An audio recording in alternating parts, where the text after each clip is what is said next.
I just had a massive iron signal down there. I think this is some sort of panzer track. There we go. Ray, I think you want to come see this.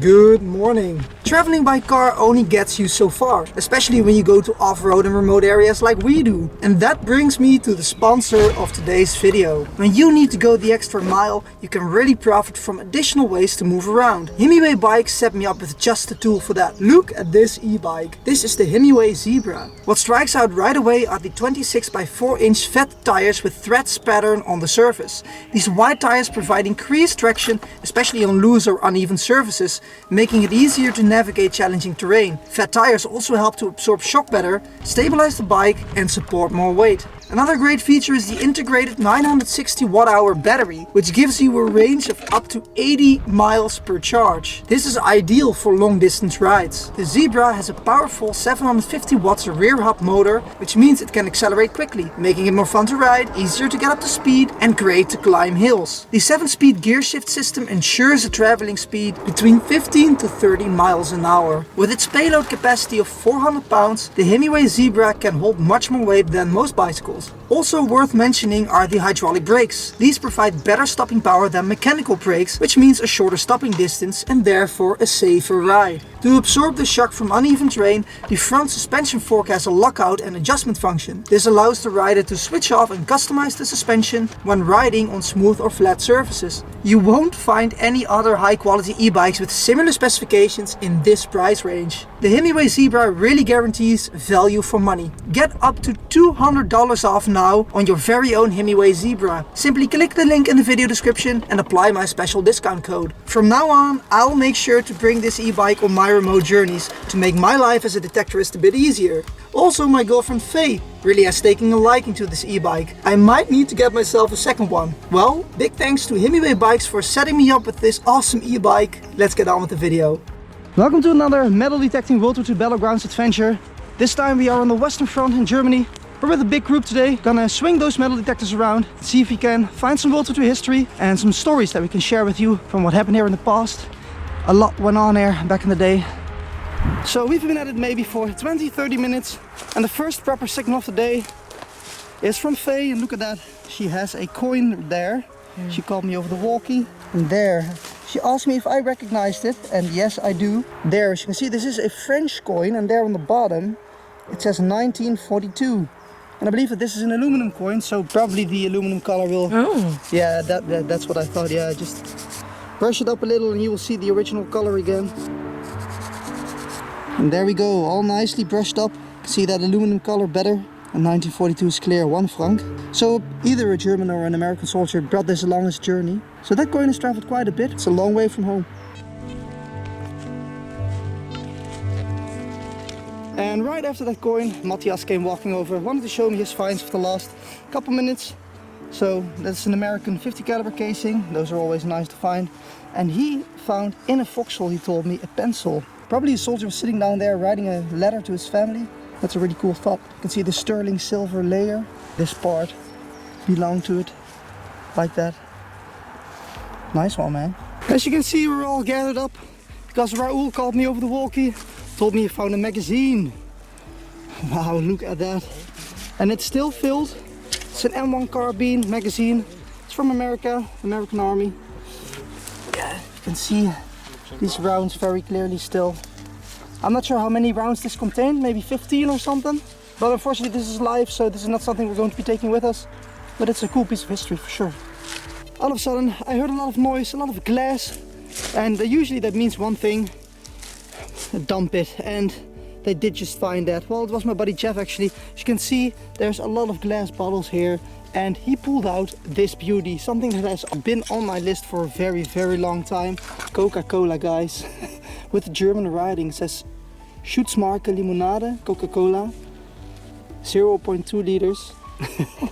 Oh wow, man. Well, if there's one, there's gotta be more. But that is a beauty. An original Coca-Cola bottle from the Second World War. And Ray over there just shouted that he found a very neat razor. It's probably a part of it, right? Would be a very small razor otherwise. I think the wood's missing here. Yeah, you're probably right. Nice. Alright, just a short recap moment over here. We're all gathered up again. There's a couple of finds to show here. Maybe start off with the thing that Jeff found. This is the aiming mechanism of a Panzerfaust. I've never found that separately. That's really weird to just see this thing like that. But that's not a bad condition. And actually Faye over here found a medical box. There. Look at that detail. Wow, that's a neat one. We just did a Google search and it's a medicine box from the 1930s. So probably this was left behind by the soldiers. I'm not sure what these pills actually did, but it's a keeper for sure.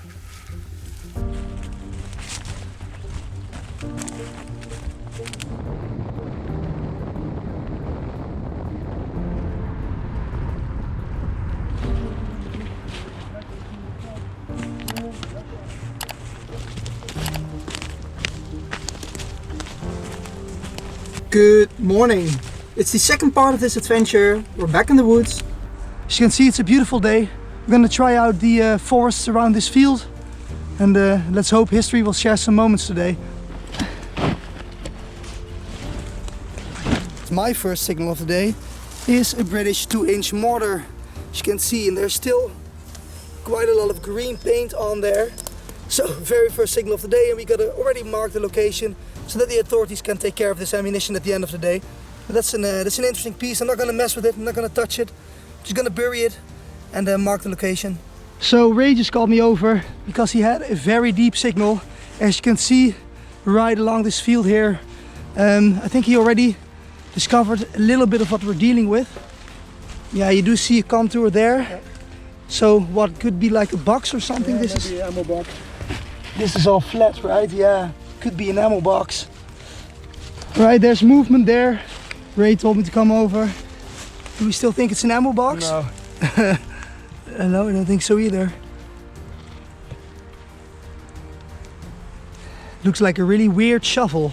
Can definitely dig a nice trench with this one. This is definitely not a standard issue thing that a soldier will be carrying on his back. I hope. Well, there's definitely no shortage of M1 Garand casings here. These are some that I dug up here. And the pinpointer is going nuts here everywhere basically.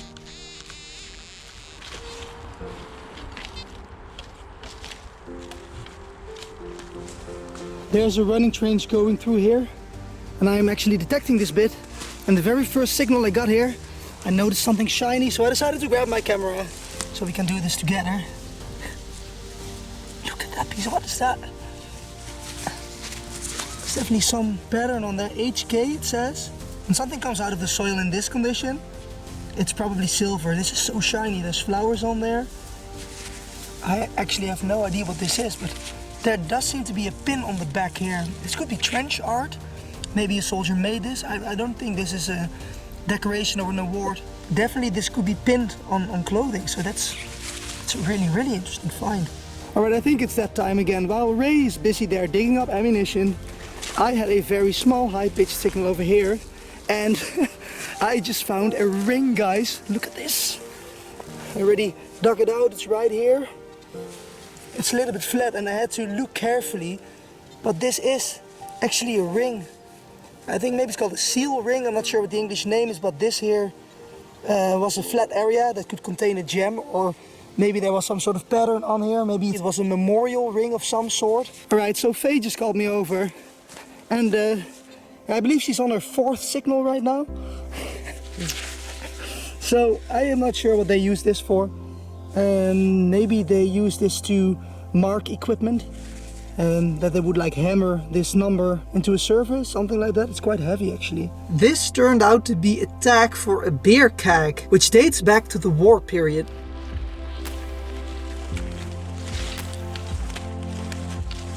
I'm just making my way over to Ray because he called me over and said that he found the first swastika of the day. It's 50 pfennig. Yeah, well okay, let's turn it around. There we go. 1941. Yeah, that's not too bad of a condition. It's aluminum, hasn't really decayed. And that eagle is very clear still.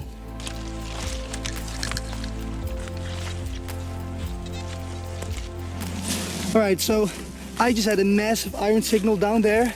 And I've been trying for a bit to get it loose, and I think there's finally movement there, but this thing's freaking huge.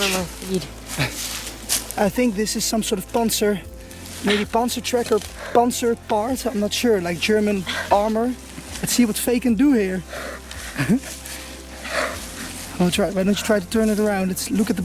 Try to look at the bottom side. It's fucking heavy. There we go. Oh yeah. This is a panzer part for sure. Look at this. It's multiple tracks actually. Wow, this thing is huge. That is heavy, I can tell you. Faye has some serious power right there. I am really curious from what kind of panzer this is. This is for sure part of the tracks around the wheels of a tank. Let's grab a brush and see if we can expose it a little bit further. Ray, I think you want to come see this.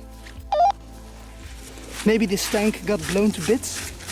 So what do you think, Ray? Wow. That's multiple panzer tracks, right? It's just a part of the whole mechanism around the wheels. Two pieces. 2 pieces. Let's see if we can do the other side. This thing's heavy, man. Whoa. Is it from a Tiger tank? This I've never seen anything so huge, these panzer tracks. This could be super rare, guys. We have to do some research on this.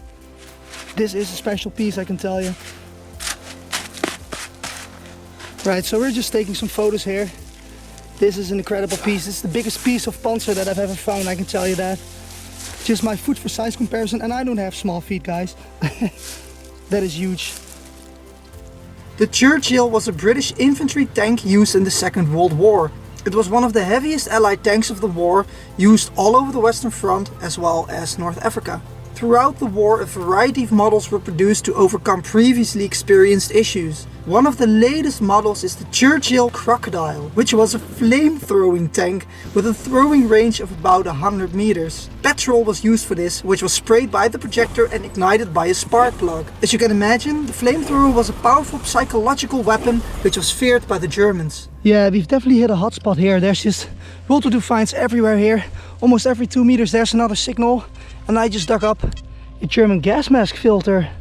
So this was placed in between the rubber part that went on the face and the actual filter. This was a connection part basically.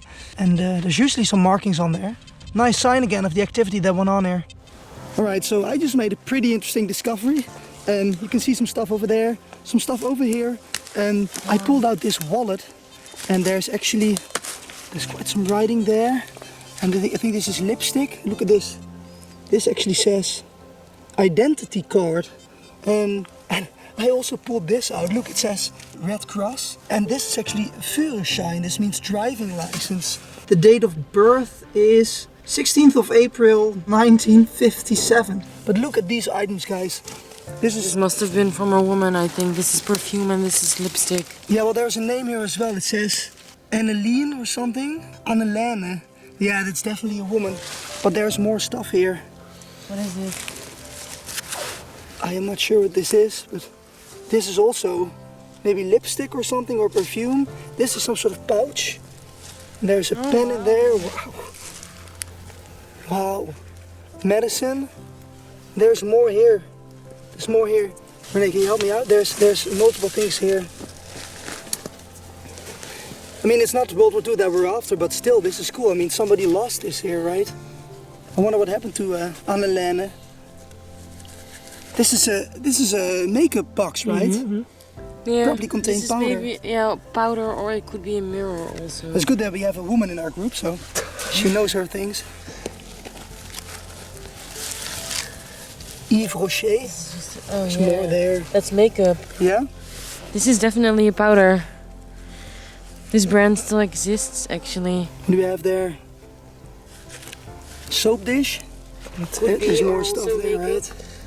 Here, look. It's a mirror. It's a mirror? I said. Wow.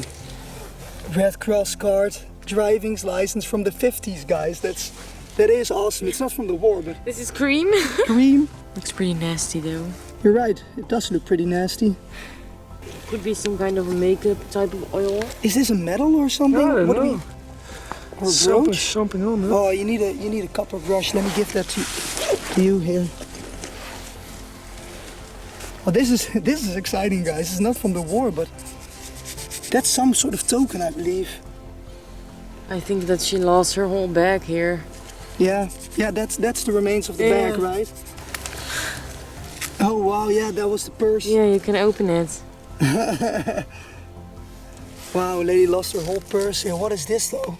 A coin, I think. Oh, there's more. Some sort of token? It's also maybe from the bag. It looks like it's leather. Wow, what this is the whole pouch is lost. This is also from the purse, I think. Or this was maybe the wallet inside that purse. Yeah, and for your information, guys, the panzer tracks that we just found is maybe 10 meters that way. So history is all mixed up in this forest. Maybe it's just a dump site for someone who steals the wallets. We're gonna note down this info. Maybe we can still find a family. It would be awesome to return these relics. I wonder if Annelene is still alive today. Well, Faye just found out that this is perfume and it actually still sprays. Can you see it? Oh. At this point, Ray realized he had some explaining to do at home. Oh, it does smell sweet. Did you already open this one? No, I didn't open that yet. Oh. Annelene Dinissen. Even the address. Wow, 1957. Oh, this is special, guys. That's her handwriting. She wrote this. Wow. There's more. Oh, her blood type, A positive. Really wonder what happened to her, why she lost all of this. It's very likely that this is a stolen purse that was dumped in the woods. We have been trying to find the family, but since privacy laws in Germany are very strict, we didn't make a lot of progress on that. Ray just opened this driver's license and probably there was a photo of the woman here, but obviously that's gone, unfortunately.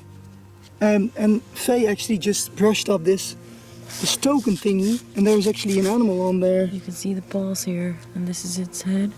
Wow. Not sure That's what cool. it was though. It's probably a token of luck, Yeah. I reckon. Yeah, this is special. We don't find that every day. It's not necessarily what we're after, but this is really interesting to find. Alright, that's that. Well, me and Faye have already packed up our stuff, and Ray said he was coming, and then he finds a dump pit right at the end of the day. That's what he always does. Stalling, delaying, but we're happy because there might be something really cool down there. It looks like an aluminum box. It could be an ammunition box for the MG. Has the right shape, or maybe it's a German mess tin, I'm not sure. It's too big. Right, so the box is loose. It's time to pull it out. It is one. It is one? Yeah. Think it's No way. open. No way. Oh wow, man. That's a pretty good condition. Look at the handle there on the side. Yeah. Ammunition box for the MG machine gun. So it's empty, the lid is probably still in there. Always nice to close off a day like this with a dump pit that's definitely still packed. And we're losing light and it's raining. So not sure what to do here, but that's a banger. That's a really nice find. And there we go. Do we have the lid there somewhere? Yes, there we go. So it's an aluminum version. The original black paint is still on there. Battle damage. Battle damage, yeah. The handle, cannot move it anymore, but still a really good condition. So we can put one on one together and we have a complete box. Nice. Awesome. Alright, we're packing up our stuff. The day has come to an end, so we're gonna go home. Definitely a successful day. Thank you for watching. Don't forget to check out my Patreon if you haven't already for a special look behind the scenes. Thanks for the support, guys, and I'll see you next time.